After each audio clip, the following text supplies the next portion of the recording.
What is up, everybody? It's Dr. Vibe here, host and producer of the award-winning Dr. Vibe Show, the home of Epic Conversations. I'm the host of Epic Conversations, 2018 Innovation Award winner given out by the Canadian Ethnic Media Association. And once a month, I host and co-produce conversations for fathers that are co-sponsored by Dad Central Canada's National Fatherhood Organization and Dove Men Care. And most Sunday afternoons now at 5 p.m., I'm hosting another epic conversation. This one's called Black Canada Talking. And Black Canada Talking is a live online event that provides Black Canadians the opportunity to give their takes and POVs on stories that are of importance today to them. Now, today we're having a special Black Canada Talking. We're going to be chatting about Emancipation Day and reconciling our Black histories. But before we go there, I always love it when the member of the Dr. Vibe family says, hey, you should do this, Dr. Vibe, you should do this. I say, well, come and join me.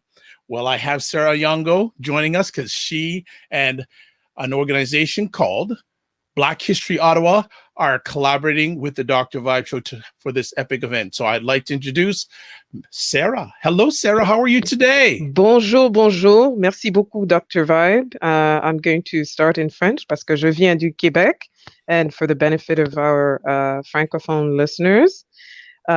So before I even introduce myself, I'd like to acknowledge that the land on which I am speaking and participating in your show is traditional, unceded, and unsurrendered territory of the Algonquin Anishinaabe people. And I express my gratitude to them for being the custodians of this land for so long until Black settlers arrived. So j'aimerais vraiment reconnaître l'apport de nos peuples autochtones.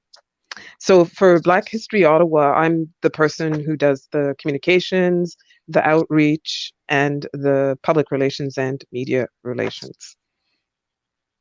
Excellent. Fantastic. Yes. And on my end, I just want to give a short little background on Emancipation Day. And for those who don't know, it was yesterday, August 1st. That's right. Yes. Mm-hmm. And just a little background. On August 1st, African people across the globe celebrate Emancipation Day. It marks the day the abolition of the Slavery Act was passed, freeing enslaved Africans across the British colonies, including Canada. Now, interesting fact, if you're a Canadian, the only place that it's celebrated province-wise, and correct me if I'm wrong, is Ontario, the province that myself and Sarah live in. So with that short background, I'm going to hand it back to Sarah, where she's going to introduce our three friends for this conversation. Sarah? Yes, and in fact, j'habite au Québec. I'm on the Quebec side of the river, so I don't live in Ontario. and I can tell you that in Quebec, they do not mark Emancipation Day. Okay. I can tell you that. Thanks for watching. So, before we go any further, Sarah, one other thing. I say what you are wearing looks absolutely slamming on you. You know, I have to represent Jamaica because Jamaica independence is coming up. I am not Jamaican, but I have a lot of Jamaican friends. And this is a traditional kente stole. This was made in Ghana. And I'd like to shout out Nana over in Westboro for getting me this special Jamaican kente stole. But I digress. So our three guests, they have in common the fact that they all have participated in initiatives to have Emancipation Day commemorated, one in the US, in Washington, D.C., and the other two here in Canada. I'll start with Rosemary Sadlier. Rosemary Sadlier is a historian, author, educator, and Black history expert based in Toronto, Ontario, Canada. And she has several publications to her name. Harriet Tubman, I have the book right behind me here. And the kids' book of Black Canadian history, which is great. And she's been a consultant and writer, contributor to various publications, including Black History, Africa, the Caribbean, and the Americas. Now, the thing about Rosemary and why she's here is because, well, first of all, she's the past president of the Ontario Black History Society, and she was at the helm of that organization for over 2 decades. She has been behind several initiatives to get commemorations, including partnering with Councillor Paula Fletcher for the commemoration of the William Peyton Hubbard Park. This was in 2016. Also in 2016, the historic recognition of Lincoln Alexander and Kate Livingstone, and they ended up on Canada Post stamps. And she also got a commemorative plaque for the AME church site in Toronto. And by the way, Rosemary also is a member of the committee, the commemorative stamp committee that puts out the Black History Month stamp every year. So a lot of the Black people that you've seen on those stamps, it's pretty much thanks to her. Next, we have Senator Wanda Thomas Bernard, and she's a former social worker and educator from East Preston, Nova Scotia. She's the first Black Canadian to have had an academic tenure position and to have become a full professor at Dalhousie University, that, by the way, hosts the chair in Black Canadian Studies. And her research there focused on anti-oppression and diversity. And on October 27th, much to our delight, 2016, Ms. Bernard was named to the Senate of Canada by Prime Minister Trudeau to sit as an independent. And at the time of her appointment, she was the chair of the Nova Scotia Advisory Council on the Status of Women. She's also, just so you know, a historical figure because she's the first African Nova Scotian woman to serve in the Senate chamber. There was another Nova Scotian before her, and that's the late Senator Calvin Ruck. And she was invited because she is the person behind Bill S-255. And that was an act to get Emancipation Day recognized across the country. Last but not least, Peter Haynes. Now, he has quite a lengthy thing, so I just want to make sure, yes. So he likes to say that he's a descendant of enslaved persons who worked at President George Washington's Mount Vernon and President James Madison's Montpelier, both in Virginia. He's been the coordinator for the annual Washington, D.C. Emancipation Commemoration educational programs since the early 90s, and his lovely late mother, Loretta Carter Haynes, a distinguished educational activist, historian, and researcher. She spearheaded the DC Emancipation Day commemoration revival with an annual educational events series. And Peter has produced educational events with historians C.R. Gibbs and Vincent DeFrost and other partners. And I'm going to let him talk some more about his late mother's work and his work with DC. So there we go. So each of our panelists have 5 minutes to make an opening statement, which sort of gives our listeners and those watching sort of an idea of their initiatives. Can we start with Rosemary? Sure. I'm just going to start. But before I do, I want to thank you for including me in this important discussion about Emancipation Day. And I'm familiar with Dr. Vibe from earlier days when he was just starting out. I certainly have had the privilege of working with Peter.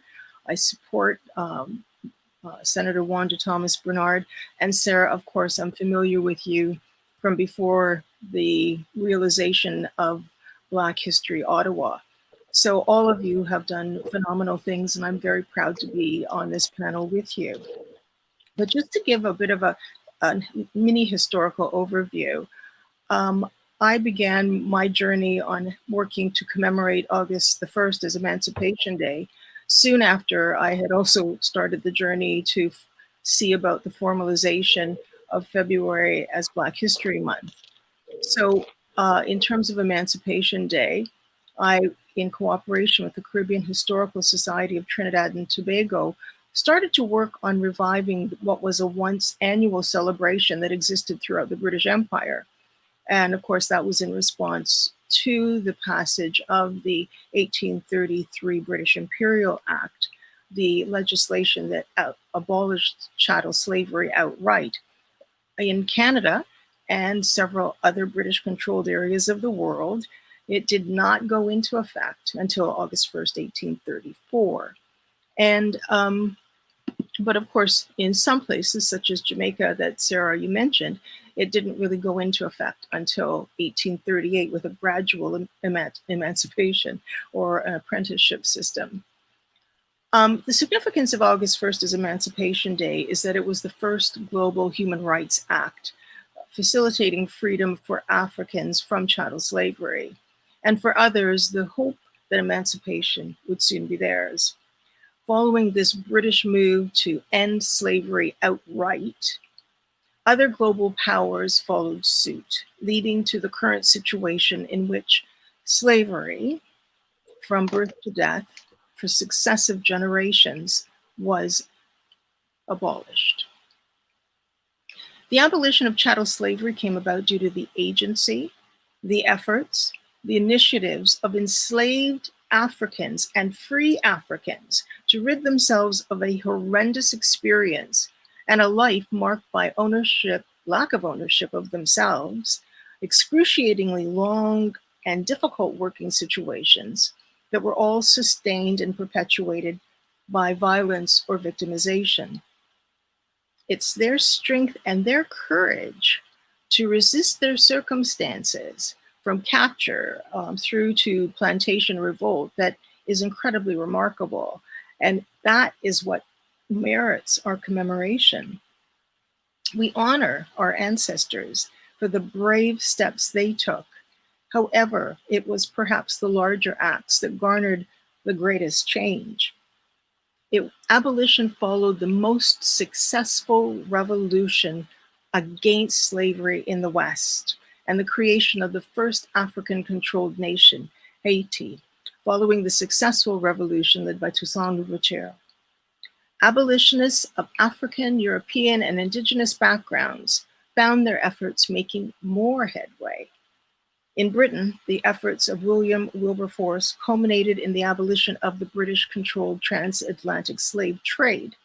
It was his view that the voyage was the most heinous aspect of enslavement, and ending it would end much suffering. While he may not have imagined what restrictions and what intensified actions had developed to increase and maintain enslaved populations, it did ameliorate the situation of still enslaved Africans. And of course, our very first Lieutenant Governor, John Graves Simcoe, did attempt, following the capture of Chloe Cooley, did attempt to effect an end to slavery in what is now called Ontario. But he was forced to pass compromise legislation in 1793. Going back to the transatlantic slave trade and the 1807 abolition of that, it didn't free an enslaved African, but it did add to the movement to bring about its demise. It was the British Imperial Act that ended chattel slavery. So it is this that we celebrate, that we celebrated spontaneously in the early hours of August 1st, 1834, in many locations in Canada, and of course, worldwide. It was this that led to the shouting, the praying, the parading, the dancing, the singing, the full celebration of being free. The freedom from chattel slavery was the thing that needed to be addressed in 1834. But freedom, as recently departed John Lewis reminds us, is not a place, but a process. Freedom in 2020 means many different things that I'm sure we will discuss further today. Transformation comes about through a process, and the process of our freedom began with our efforts to resist. And it was furthered by our combined efforts to challenge and change laws and practices that resulted in our freedom. Yeah, thank you very much, Rosemary. It's very important to have that whole, of course, you're an educator and a historian, so you would be the person to say that. And might I add that Rosemary is a descendant of enslaved people in Ontario. I think it's 7 generations, right, Rosemary? or more? Well, I'm actually connected to the first 4 waves of migration of Black people to this country. Wow. Okay. The loyalists, the late loyalists, the refugees of the War of 1812, and the Underground Railroad. Yeah. So we're going to move along to another descendant of these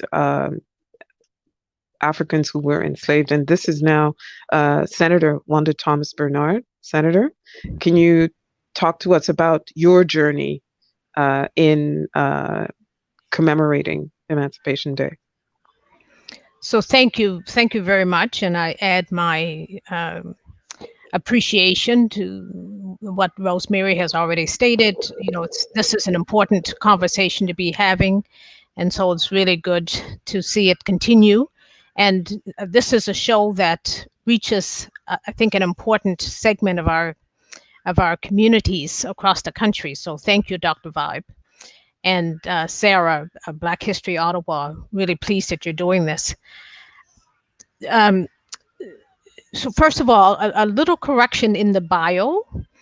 You said I'm a former social worker. I'm still a social worker. I maintain my social work license because I think it's important to bring that social work lens to the work that I do in the Senate. And I certainly try to do that. And I also want to just mention that although I'm the first woman African Nova Scotian senator, I'm actually the third African Nova Scotian senator. The first was Senator Oliver, who retired about 6 years ago. And then Senator Ruck, who only served 2 years because he was appointed when he was 73 years of age. And of course, I'm sure everyone knows, mandatory retirement is at 75. So at the time that I was appointed to the Senate, I was, and am still, the first African Nova Scotian woman. My family's roots in Nova Scotia date back to the 1700s.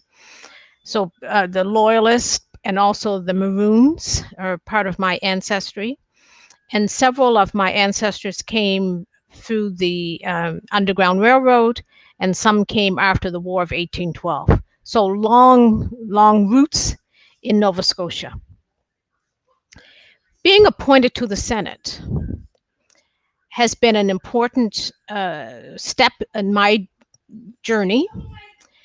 And when I think about the work specifically on Emancipation Day, I would say that it started because of the inquiry. For me, it started because of the inquiry that I introduced in May of 2018. I introduced an inquiry into anti-Black racism, because in my first 2 years on Parliament Hill, I was just so, I was becoming more and more upset about the anti-Black racism, individual acts of racism, acts of racist microaggressions, but also the systemic racism. It was just so visible to me, everywhere I turned, it seemed, but so invisible to most of my colleagues. And of course, as you know, senators are appointed to represent the voice of those who are voiceless. Senators are appointed to represent minority interest. They're supposed to be bringing these interests forward.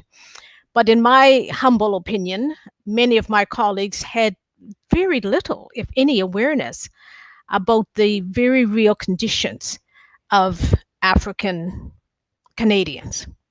So I introduced this inquiry into anti-Black racism, and I'll never forget, on the day that I stood to make the announcement that I would be moving this motion, one of my colleagues leaned forward, a white male, leaned forward to me and said, "What in the heck is anti-Black racism?" And I leaned back to him and said, "That's exactly why I've introduced this inquiry, because you folks don't know what anti-Black racism is." So, and that inquiry happened over a period of about 1.5 years. And it was through that inquiry that I learned of the efforts of Rosemary and others to bring forward national recognition of Emancipation Day. I was certainly aware of Emancipation Day. I was aware of earlier celebrations in Nova Scotia, but they had stopped taking place for a number of years.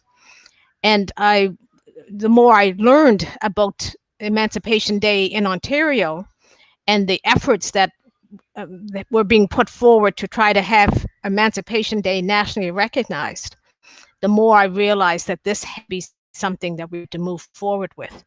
So I introduced this private, in the Senate, it's called a public bill, S-255, to have Emancipation Day nationally recognized. And unfortunately, it became, part of the political process, just like in previous efforts to have it introduced in the House of Commons. It did not pass second reading because of there was not the political will to have it put on the agenda. So if it doesn't make it to the order paper, it doesn't come to a vote. I firmly believe that it would have come, if it had come to a vote, it would have been passed. But the official opposition in the Senate would not allow it to come before the Senate for a vote. And then, of course, we had the 2019 election. I made a decision that I would not bring it back to the Senate at that point. I thought we might have a better chance of getting it passed if it started in the House of Commons. So I started those conversations. And MP from Richmond Hill, Ontario, MP Majid Johari, he came forward as an advocate and a champion, and he introduced the motion to have Emancipation Day recognized nationally. And then COVID happened before he had an opportunity to bring that motion forward for a vote. And of course, we all know, because of COVID, there have not been regular sittings in the House of Commons. But as soon as regular sittings resume, that motion will come forward for a vote. And I'm feeling very confident that that motion will receive enough votes to pass. That's a similar strategy to the strategy that the Honorable Jean Augustine used to have Black History Month nationally recognized. It was a motion, it was not a bill. So we're, revisiting history and looking at what's the best strategy, what's the best way forward. We feel this is the best way forward. And one of the unanticipated consequences, I'd say, a positive consequence of COVID, is that the 2020 celebrations of Emancipation Day have mostly been done virtually, which means that they've been more accessible to people across the country. And we've certainly been hearing from people from coast to coast to coast about the importance of Emancipation Day and the support for Emancipation Day, having that nationally recognized. Of course, there are people out there who are saying, why are we doing this? There are lots and lots of negative feedback around this, but overwhelmingly, there's a positive move forward. So I feel very confident. I have a sense of critical hope that this motion will pass. And once it passes in the House of Commons, I will introduce a similar motion in the Senate. Not that we need it, but I want to do it just so that we have both houses making a very clear statement about the national recognition of Emancipation Day. And I will stop there for now. Thank you. Good to get a sense of sort of the legislative process for these kinds of things.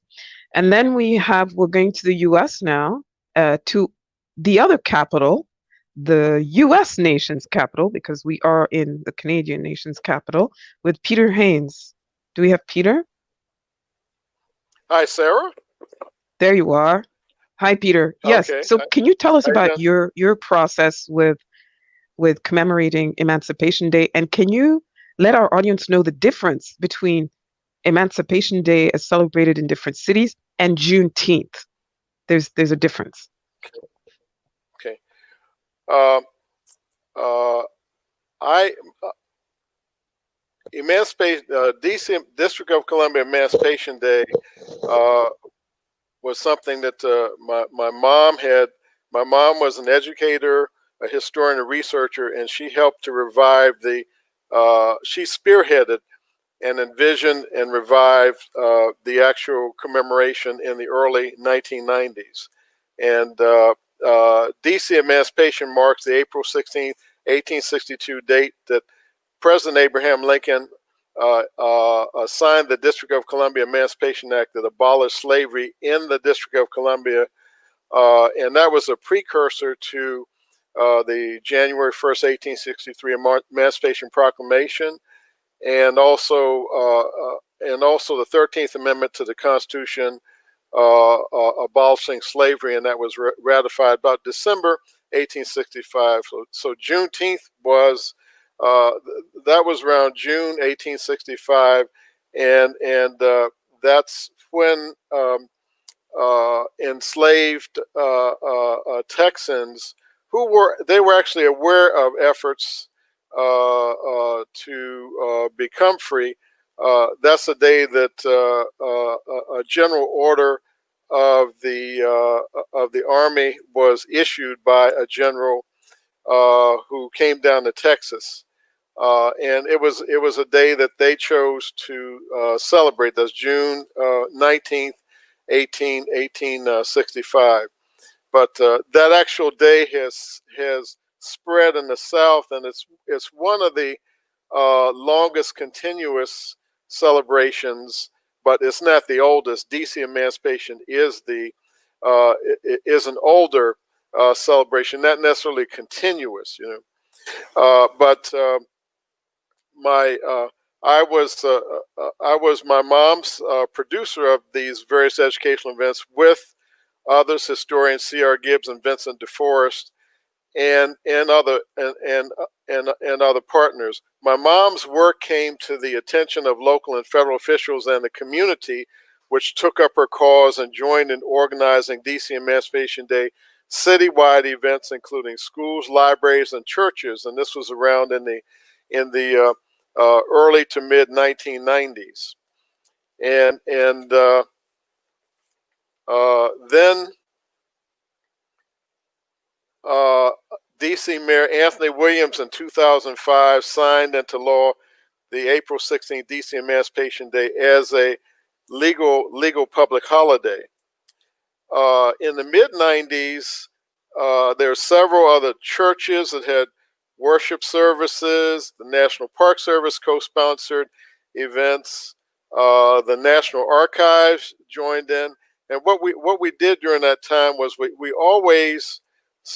always promoted the DC Emancipation Day with the January 1st, 1863 Emancipation Proclamation, the 13th Amendment to the Constitution abolishing slavery, and we also promoted August 1st, 1834, the British Imperial Slavery Abolition Act 1833 that took effect on August 1st, 1834. So we always put things in context, and so we look at our event as educational. It still is to this day, and our educational event series included back during that time lectures, panel discussions, symposia, conferences, musical performances, exhibits, and it's important for, I think, the performing and the visual arts to bring the commemoration alive. And along the way, we certainly were honored. That's my colleague, historian C.R. Gibbs, and I.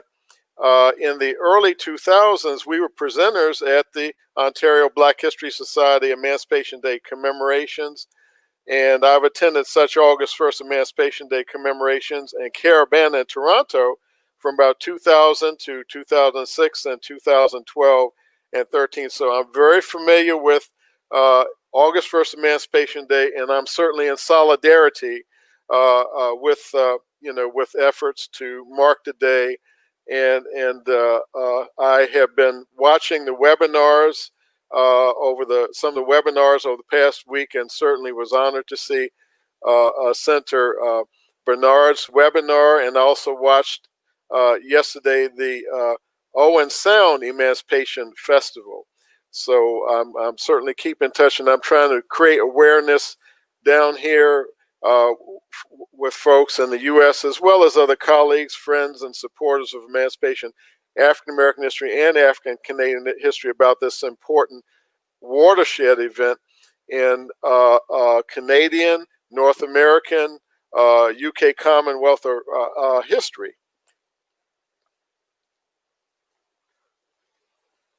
Important to see, that sort of synergy between the U.S., the Black experience and presence in the U.S. and on the other side of the border.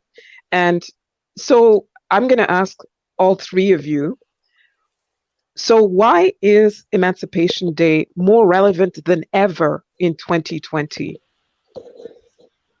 in your view? Who wants to go first? Ladies first.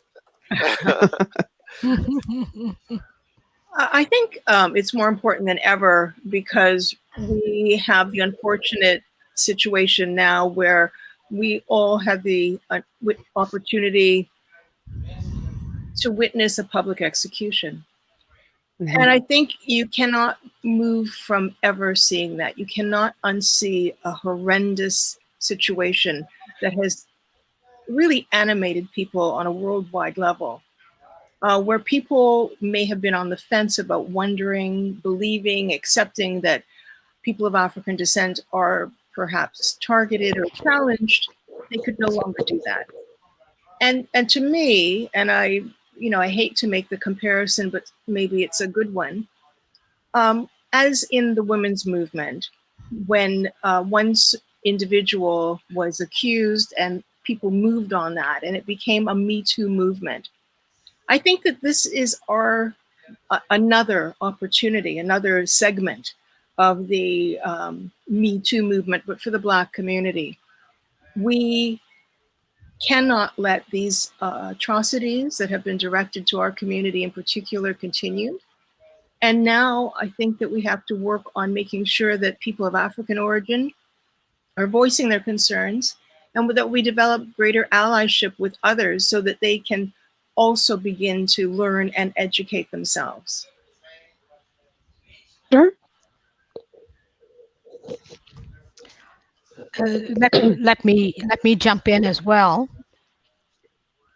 I've been using the term the pandemic of COVID has collided with the pandemic of racism. Those of us who experience racism, who witness anti-Black racism, who deal with it, who deal with living while Black around the world, we always knew that anti-Black racism was real. We always knew that anti-Black racism is actually rooted in Canada. What we see in Canada is rooted in our history. And part of that history is a history of slavery, not this history of the promised land, as we've been taught. And so with this collision of these pandemics, suddenly people around the globe are aware that, hey, anti-Black racism, this is real. The modern day lynching of Mr. George Floyd has galvanized people around the world. And I hear young people who are protesting and others, but the voice of young people keeps ringing into my consciousness. And part of what I'm hearing from them is, we haven't done enough and we haven't done it fast enough. And we're running out of time. And how many more people need to be killed by the state before we see some real action? So that's why I think Emancipation Day is more relevant than the our most recent past, people have more time because of COVID. People have more access to media and to social media because of COVID.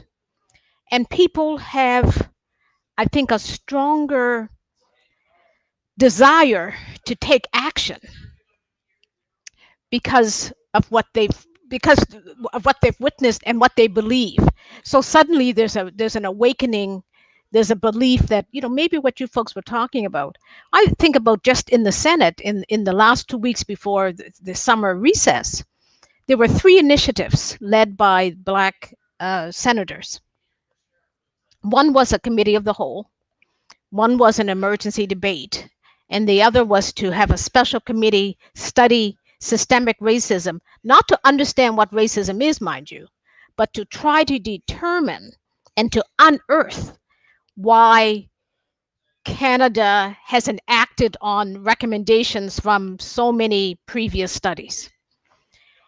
And because of COVID, I wasn't able to be in the Senate chamber, and I had to watch these speeches. Now, if you recall, I told you I introduced this inquiry into anti-Black racism. And I would say of the 30 speeches that happened through those 3 initiatives, maybe 3 people mentioned that inquiry. It was like it never happened. It was like they suddenly became aware of anti-Black racism because of the middle of the day killing of George Floyd. And the 15 or so speeches that had happened around the inquiry into anti-Black racism never existed. Talk about infuriating. Absolutely infuriating. So Emancipation Day, I think, is more relevant than ever before because of how we're responding to the current realities that we're facing. But I think it's also important because many of us are feeling less patient. And many of us are feeling like we don't have a whole lot of time left. And the whole idea of the Emancipation Day and having that nationally recognized, and this is work, as Rosemary already referenced, she's been working on this since 1995. That's a lot of time, a lot of governments that have not had the political will to move forward with this. And I see the Emancipation Day, having that nationally recognized, is just one step along pathways that many other steps need to be taken to really bring forth the kind of change that we need to see to make things better for future generations, for our children's children and their children. I don't want to see my grandson, who was here a few minutes ago, I don't want him here 50 years from now talking about what needs to happen. Peter Haynes just talked about the work that his mother is doing and how she's passed the torch onto him and how he's carrying that forward. I'm sure Peter may be saying the same thing. You don't want to be passing this torch onto your children or your grandchildren. You want things to be different. And so I see this moment in time as being very critical in terms of how we act and the changes that we make that will be more long lasting, that will be more sustainable, that won't be at the whim of different governments. Let me stop there. I think I've answered the question. Peter in the US. Hello, Yes, Peter? Yes. I'm here. Can you hear me okay? Yes. Why is it more relevant than ever? Yes. Okay. Why is it more relevant than ever in 2020? Well, it's today, Emancipation Day was and is a watershed event in world history. And we have to look to the past in order to move forward. That's that Sankofa board. And we know that Frederick Douglass on Emancipation Day, he spoke these words on the importance of the event. He said, the downfall of slavery under British power meant the downfall of slavery ultimately under American power, and the downfall of Negro slavery everywhere. He continued, outside the British Empire, no other nation was in a position to feel it so much as we, that's in the United States. So the stimulus it gave to American anti-slavery movement was immediate, pronounced, and powerful. That's the Sankofa moment from Frederick Douglass. My mother would say, my mother said this is with regard to DC emancipation and August 1st, it's something that people need to know. We need to educate the public about it. There were relatives that even said to my mother, why are you talking about this? And she said, people need to know the truth, and it's cathartic. It can be a time of healing. And 5 or 10 years later, those same relatives came back to my mother and said, I understand now. I understand it needs to be commemorated as an educational event and from a cultural heritage tourism standpoint. But we have, we're in a time of COVID and a time of protest. And it's helped to look at how can we explore the history of slavery, its linkages to racism, discrimination, and excessive force by law enforcement, and how can we further, it provides an opportunity to further promote multicultural, multiracial understanding, healing, and reconciliation. So there are many things that can happen during this time to help us to move forward, whether it's Canada, North America, or the world. We're in solidarity with you, and so that's kind of what I look at, is that I know what I experienced with DC Emancipation Day. I know how being able to experience August 1st Emancipation Days in Toronto uplifted my mom's work. It was revelatory to me to see the caravan, to participate in the excellent Ontario Black History Society events, to know of Owen Sound's Emancipation Day. I've been to theirs event, but also to see the caravan, a parade, a multicultural, multi-generational parade, people of all hues and ages, seeing little kids of different backgrounds, and all the way from the young to the young at heart. The steel bands on the floats, down the Toronto lakefront, all marking this day. So it's an educational day and a time of celebration, but also a time of reflection. And I think it'll help us as a country, as a continent, as a world to move forward in better understanding and harmony. Dr. Vibe, this is where you come in, because you've got some controversial questions to ask. Hello? Yeah, well, Dr. Vibe? I have one or two. I'm here. I'm here. I just want to thank everyone who's watching live, and I'm going to combine with some of my questions, but also we have some great audience comments and questions. So there is a question here from Mooring A in Ottawa, and asking to our panelists, our friends, what kind of negative feedback is being brought up in regards to Emancipation Day? Who'd like to respond to that? Because it's been a long journey, and not always have the responses been positive ones.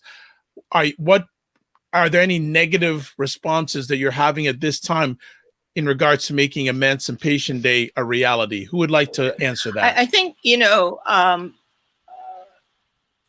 negative backlash is connected to just the negative backlash that generally exists towards Black history, or the affirmation of the experiences of people of African descent. Whiteness doesn't suffer because Blackness is celebrated, but many people do feel threatened when anything comes about in that way. It's also historically important to remember that there were many people who felt that we, as people of African origin, were supposed to be incredibly grateful, thankful, and just be content with having been given our freedom. And we shouldn't expect anything more because we were being saved from a terrible fate remaining in Africa. So we have so much work to do in terms of helping to educate people about the vitality and the kingdoms that went on in terms of Africa before enslavement. We have so much work to do in terms of even helping people understand that there are Black people that actually are indigenous to this country. It's just so much work. And so it speaks to the effectiveness of the transatlantic slave trade and the enslavement of African people in marking us as people who are not quite people, in marking us as people who don't belong and who truly aren't part of this country. I was very happy yesterday to, 2 days ago, I nominated one more person, Sarah, for National Historic Recognition. And that was Richard Pierpoint. Because one of the other mythologies that we work with is that Black people don't merit anything. They haven't worked to defend this country.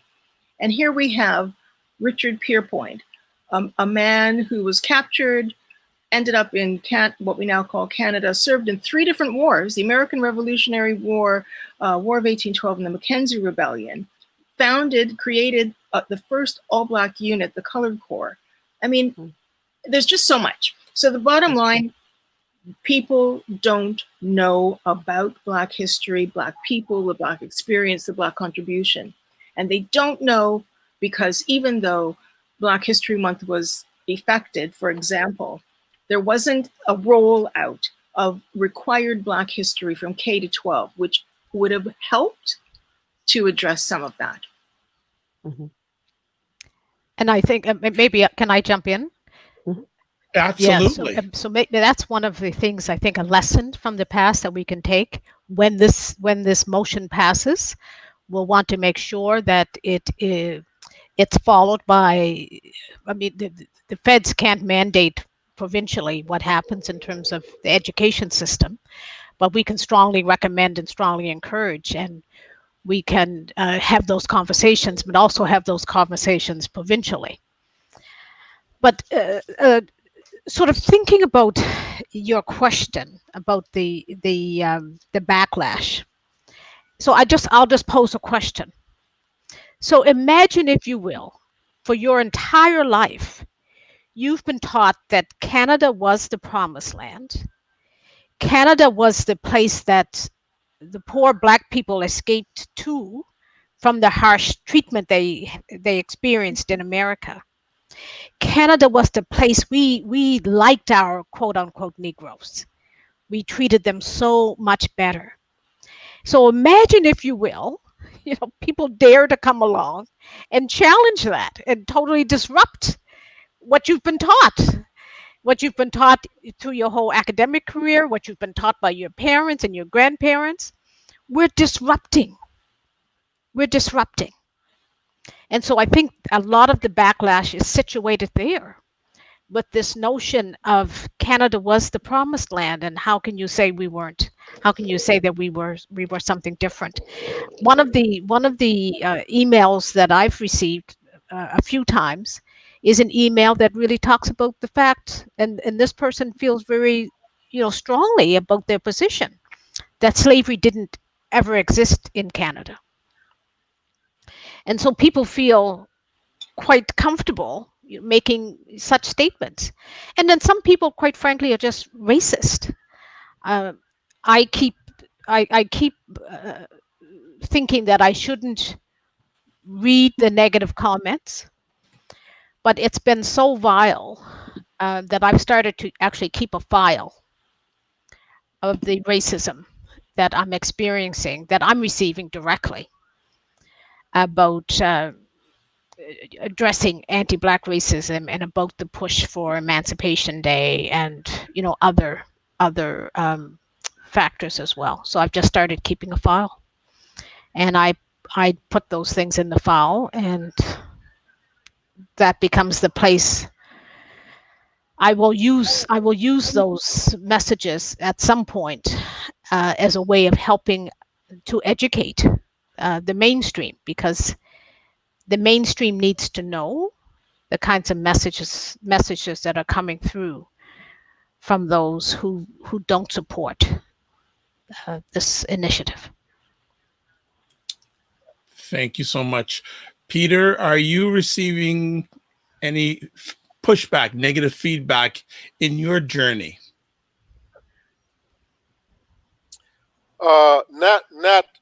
Not recently, but what I can say is sometimes in the past, as I said, what my mother had indicated, and there were some comments, just it was in really the minority, actual relatives saying, why are you bringing up this slavery issue? But after they were able to experience some of the programming that we had in place, as well as what the city and the federal government, the community did, that helped to better educate people, inspire them.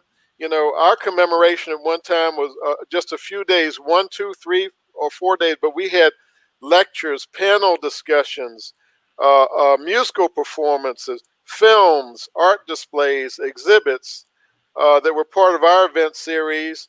And then eventually local and federal officials and the community took up my mom's cause, and they expanded that to citywide events that were in the schools, in local federal government, in the schools, libraries, churches, etc.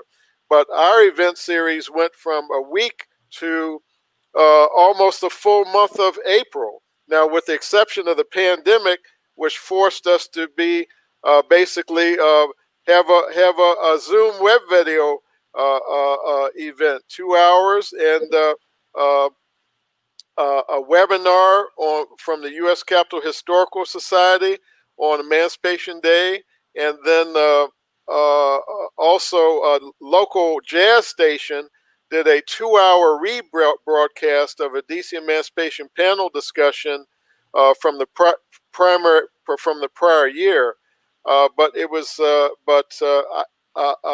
there's still, I think through educational events that will reach different audiences, lectures, panel discussions, youth-oriented events, the performing and the visual arts, musical performances, concerts, films, art displays, exhibits, church services, community service projects, the public events, and multimedia tools, that we, including webcasts, web video, to plan, promote, and produce and document such commemorations. It can be for a global audience, but it's a constant process.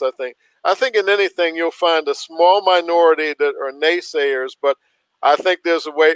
We have to hope we can turn people around, and if they can be turned around like those relatives where they saw the light, and I think from what I've seen in the not only in like Emancipation Day, but some of the other inspirational African Canadian national and national events that I participated in, y'all can fire people up. You have top artists in Ontario, Nova Scotia, all over the country that can help bring this event to life. The performing and the visual arts can help to bring this alive and inspire people.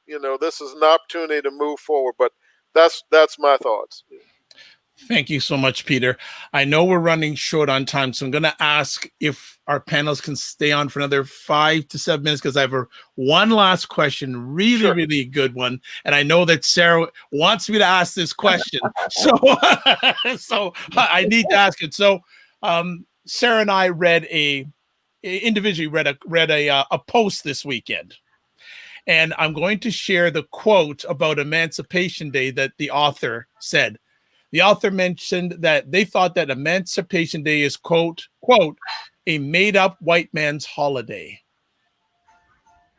What's your response to that?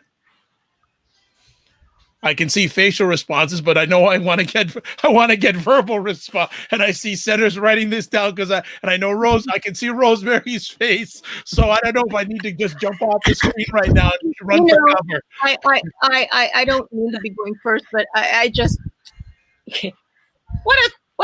an interesting comment. But let me just put it back to white man's, as in the moment in time when abolitionists were effective in getting a government bill through that ended the enslavement of Africans. That is true. I don't know that they were necessarily celebrating at the time, but they certainly got compensated, so they could have been happy for that reason.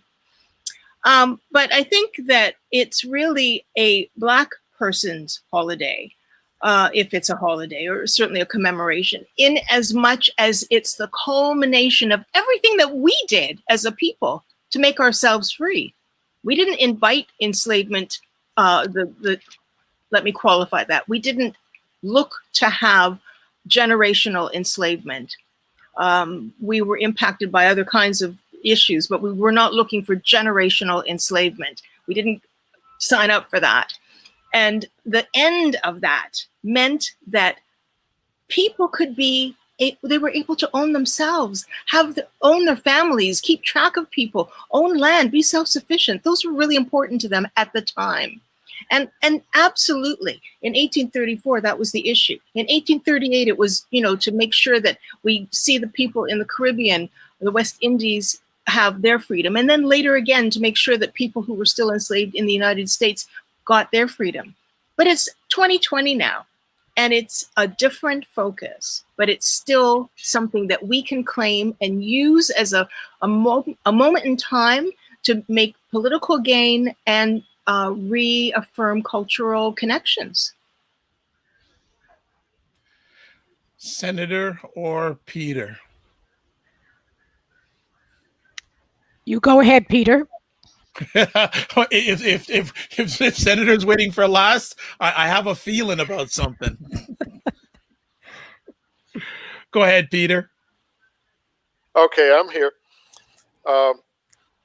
I'll just say that Emancipation Day is a watershed event in world history, and it can be it is and it can be an inspirational national and international commemoration to help educate a multicultural, multi-generational, national, international public, especially about our next generations, about this event in world history. And so it's something that everyone can take part in. We can look at it as an educational event, as an inspirational educational event, as a cultural heritage tourism event that will bring financial resources. Whatever the investment is targeted to planning it. It can bring resources to local or provincial and national levels of Canada, and bring people from all across your country and coming from across the world to participate in something that's very meaningful and can help to change people's lives, through the powerful moments that can take place. I know what I've experienced in Ontario and Nova Scotia with the great African Canadian heritage programs that y'all put on, and especially Emancipation Day. So this is a day for everyone to be educated about and to celebrate. Senator, it's your time. It's my time. You saw me writing, because I'm one of these people. I saw that. I'm one of these people that writes, and I couldn't believe what I was hearing, so I had to write it down. Emancipation Day is a made-up white man's holiday. First of all, let me say this. Emancipation Day is not a holiday.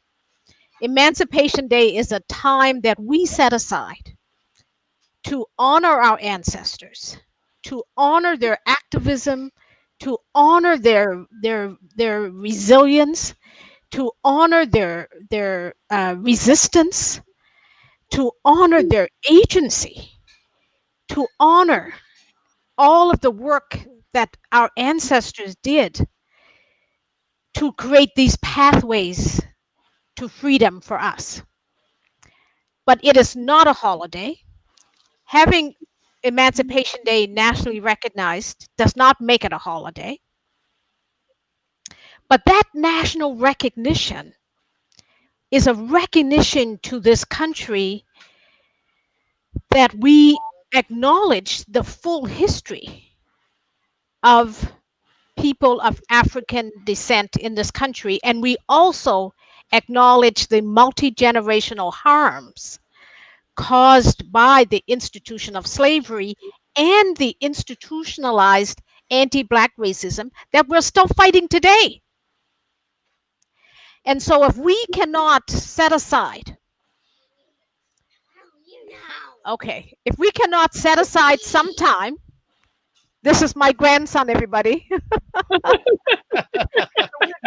Your agent. Your agent. This is my little agent. Gavin, I'm almost finished, sweetheart. You don't hang up on Nanny. I'll be finished in a second.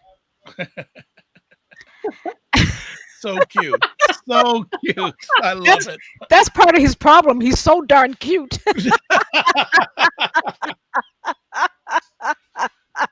But when I have taken my grandsons with me to Emancipation Day events, and I've done that for a reason. I've done that because it's part of their education. Emancipation Day is like Black History Month, is an opportunity for us to educate in our own communities, but also educate the broader society. So that day becomes very, very important. And it's one that we need to embrace. I feel we need to embrace. Okay. Thank you so much. Sarah, I'm going to hand it back to you and we'll close it up. Thank you. Going to ask about reparations, but reparations is a whole show unto itself. Okay. But I'd like to thank all three of you for accepting our invitation. Peter Haynes in Washington, D.C. with the D.C. Emancipation Day commemoration. Senator Wanda Thomas Bernard, who has tried to get the national commemoration of Emancipation Day in Canada through the Senate, and will be trying again.